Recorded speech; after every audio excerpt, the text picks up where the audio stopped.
ఎవరో కరెక్ట్‌గా అన్నారు. మీరు జీవితంలో ఏదైనా గొప్పగా సాధించాలనుకుంటే, ఐదర్ ఒక గొప్ప పార్ట్నర్‌ని కలిగి ఉండాలి, లేదా సింగిల్‌గా అయినా ఉండిపోవాలి. ఎందుకంటే, అమెరికాలో కండక్ట్ చేసిన ఒక రీసెర్చ్ ప్రకారము, ఒక తల్లి తన చైల్డ్‌ని ఒక రూమ్‌లోకి పంపించారు.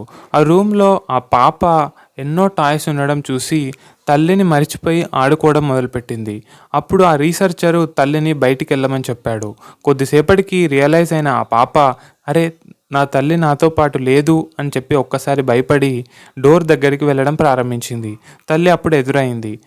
తల్లిని చూసి మురిసిపోయిన పాప మళ్ళీ టాయ్స్ దగ్గరికి వెళ్ళి ఆడుకుంది.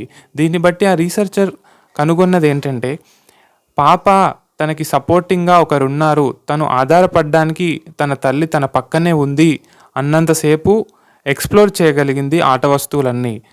తన తల్లి తన సపోర్ట్ తనకి దూరమైంది, నాకు ఆధారపడడానికి ఎవరూ లేరు అన్నప్పుడు దిగులు చెందింది. The same psychology is applied to everyone else. మనం కూడా మన జీవితంలో ఆధారపడడానికి ఒక సపోర్టింగ్ పార్ట్నర్ ఉన్నట్లయితే ప్రపంచాన్ని గెలుచుకొని రావచ్చు. కానీ మన పార్ట్నరు ఎల్లప్పుడూ గొడవలు చేస్తూ మనతో కలిసిమెలిసి మెలగకపోతే మనము ఏమీ సాధించలేము. మీరు పార్ట్నర్‌ని ఎంచుకునేటప్పుడు చాలా జాగ్రత్తగా ఎంచుకోండి. మీరు జీవితంలో ఏదైనా సాధించగలుగుతారు.